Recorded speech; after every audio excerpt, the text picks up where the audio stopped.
Hey guys, welcome back to another video. So yeah, new webcam, upgrading quality as you can see. I know I should have got it weeks ago. Anyway, Intrepid Studios have released the next blog in the Know Your Node series, and I'm going to cover that.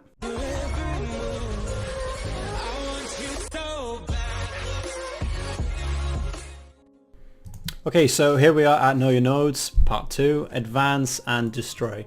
I like to make a note that this was released on the 26th. And the part 1 was released on the 10th, so 10 days, and I like it how they release it at 7 a.m. on point. Anyway, so I like this image they have here. It illustrates the world of Vera, or the landscape, the biodiversity, etc, etc. Right, anyway, so in this edition of Know Your Nodes, we'll be going over how you can advance and destroy a node.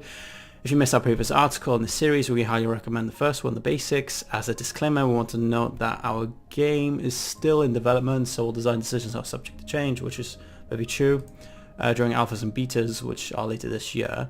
With that in mind, the series will provide you details on our current design plan for nodes, so let's get into it. So we have more building designs. Kalar nodes, I think they're probably just some type of elf race, I'm not too sure. I only know so much about the races they're introducing. So these are for node stages level 5 and 6. I definitely like it, you know, it's a massive, good scale. It's not bad. Hopefully they, with each article they release, they'll introduce more of these types of stuff. So how do you advance and build up a node? Nodes advance by collecting experience from the actions of players nearby. As players complete content inside a node's zone of influence, the area around the node, they contribute that experience toward the node's development, so saying like a monster or gathering ore and herbs as an example. The experience given to the node may be then modified based on certain events and accomplishments, sort of like that. When a node reaches the experience required, it undergoes the process of advancing to the next stage. There are a few exceptions where a node cannot advance, though it has the required experience. Most commonly, a node cannot advance if a node is a vassal, so a child, of another node, which is the parent node to it, and would advance to the next stage as its parent node. Okay, so development areas. The development area of a node is where civilization will appear as the node advances. As the node stage increases, different buildings, NPCs and services will become available in the development area. The higher the node stage, the more complex and populated the development area becomes. Alright, development areas will also vary depending on the node type, so there's 4: economic, military, scientific, and or divine. We'll go into the details. Yep, I had a feeling they'd say that, because obviously I have a feeling they'll go into a lot of depth with each type of node. Anyway, the node stages. So level 0 to level 6. The wildness stage. So this is actually spawning to the game. In this stage, the development area is empty and uninhabited, pretty much. Level 1, the expedition stage. So when a node becomes an expedition, a small group of NPCs and their compatriots will show up. The development area feels temporary at this level, reflective of what a group of people would carry with them: tents, campfires, etc, etc. Level 2, the encampment stage. So once an expedition becomes an encampment, the group of NPCs grows in number, and more semi-permanent structures are in place. The development area feels a little more lived in at this level, okay? Occupied with what people could build with wagons and simple tools, larger tents, smokehouses and buildings constructed from local materials. Okay, level 3, the village stage. So at the village stage, the camp becomes a small frontier town. There are some permanent structures, so we want in a place at this level, as well as the beginning of the local government. If I recall, on the wiki it says that level 3 is when you can elect like a governor or whatever, even though it's only level 3. Anyway, the development area feels permanent and lived in. You'll find buildings developed with more advanced materials, features such as stone and mortar, fences and other common structures.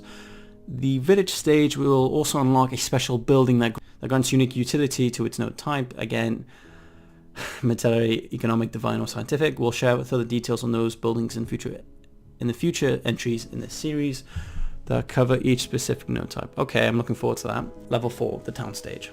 When a village becomes a town, there are even more permanent structures, a continued established local government. The development area feels well lived in and developed at this point. Societies and organizations begin to patronize the town with ranking structures for players to participate in. 2 more to go. Level 5, the city stage. From a town, a node can change into a large city, which feels alive, bustling with development, and features the accommodations of a major player hub. The city stage is populated with every major element of civilization, from guild halls to grand temples. Major embassies from other nodes will also be present if diplomacy prevails. Alright, relics can appear within the vaults of these cities, so they're unearthed or discovered by us. And then the final stage, level 6, the metropolis stage. The final form of the development area is the metropolis. At this stage of development, the node is massive. This node will act as a central hub for all things in its region. Every organization and religion in the world will be represented within the city limits. Exchanges and markets will connect the world, while mansions, that's new mansions, okay, and businesses will thrive within the metropolis walls. The metropolis will house a unique and powerful ability called a superpower. I'm guessing that's like an ultimate, like an alt, where it has a long ass CD, but it's really powerful and OP. Okay, that is determined by its node type, so there'll be different various types of it. Okay, we'll show more details in the future, yada yada yada. Okay, then the gaining experience, we know a bit about this anyway. As stated earlier, yeah, any action that a player takes that grants experience also grants that experience to the node whose zone of influence they are currently in. This includes experience from quests, crafting, killing monsters, exploration, gathering, building, and more. If a node is a vassal of another node and reaches the experience required to advance, it first checks to see if it can advance based on the parent's node hierarchy. If it can advance, it does so. So if it cannot, for example, a level 2 node that's a vassal of a level 3 node, it is instead capped, and all overflow experience accumulated thereafter is granted to the parent node. So if you want to advance but you're a vassal, you got to help out your parent node to advance as well, because as they advance, you advance yourself. Okay, so experience from vassal nodes. So if a node is a vassal node and is capped from advancing further, it first applies an experience earned to its own deficit. See node trophy first section, so that's down below. And then applies excess experience earned to its parent node. See, this is a way of helping it out.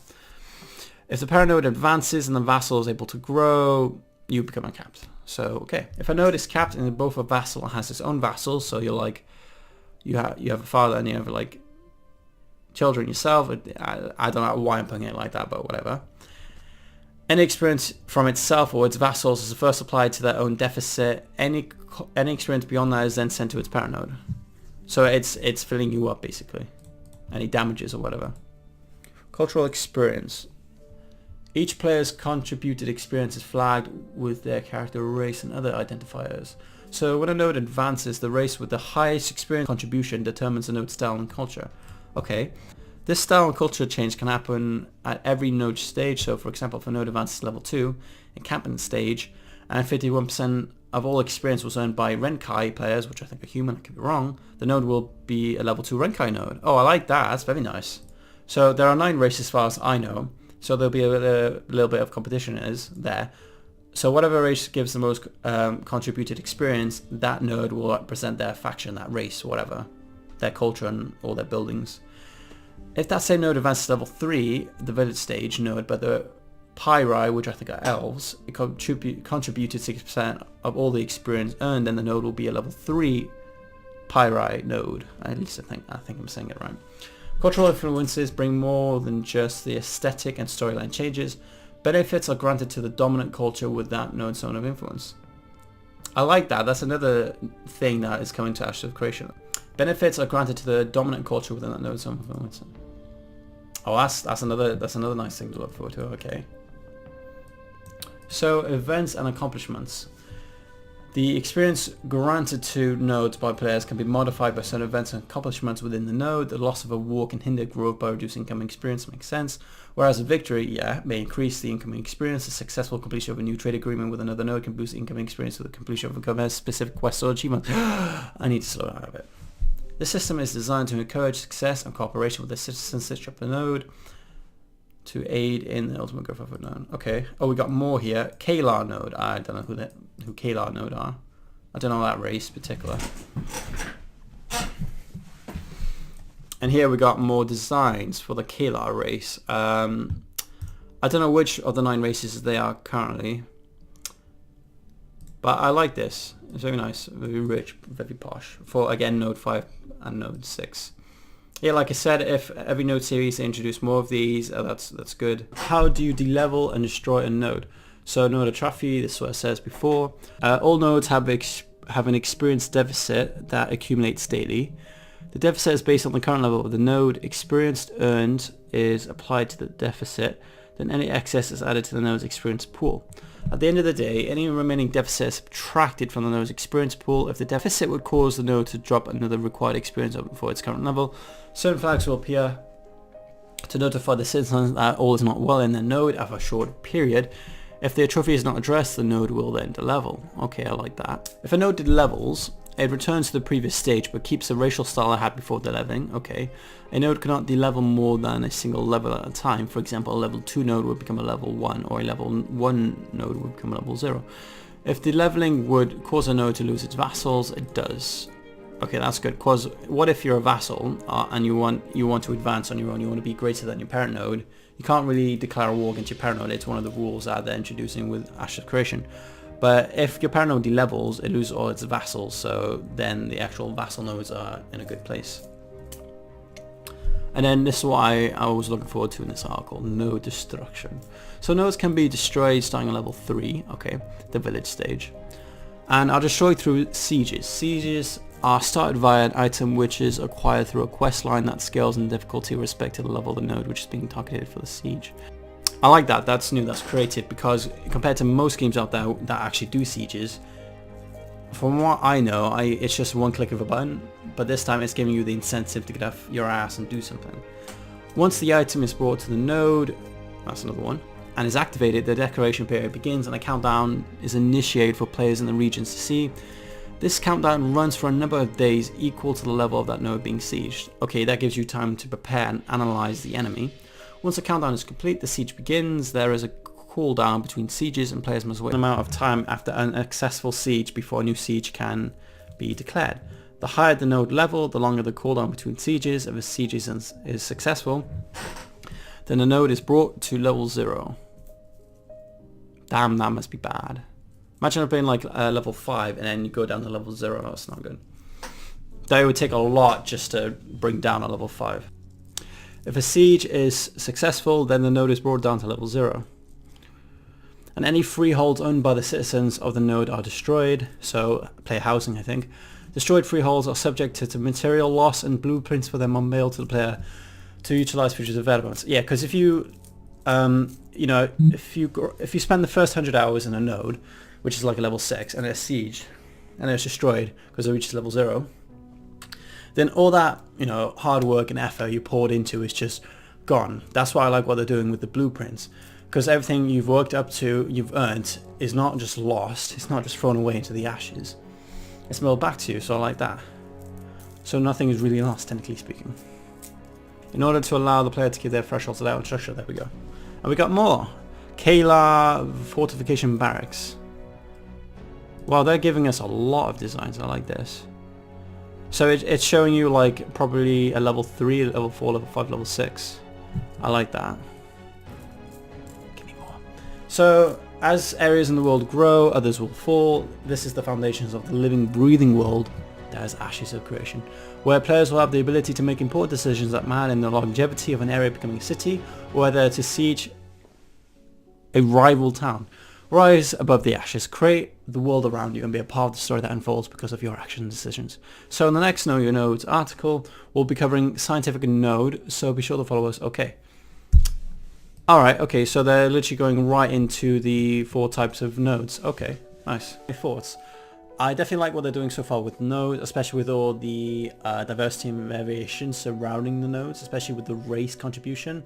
Whatever race gives the most contribution, that node will displace that race culture. I definitely like that. I know as from the wiki of Ash of Creation, there are a total of 9 races, so there's a little bit of competition with that.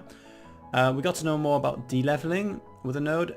They're tackling it in a different way than most games would. Usually, for example, with a siege, you'd establish one or start one, initiate whatever with a simple click of a button. But what they're doing is you have to obtain a specific item through a quest line. And that's definitely new. There's some creativity there. I like what they're doing. It's something that all games should do actually, because it's giving you the incentive to get off your ass and do something if you want to start a siege. This is what I'm looking for, if not others as well. What I also like about this is the countdown timer. From what I've seen, I think Guild Wars 2 does it, I'm not too sure. I've only done so much research for the game. But usually when you click the button, it gives you a few hours at most to prepare for the battle. But what they're doing, Intrepid Studios are doing, it gives you a few days, depending on the node you're sieging anyway.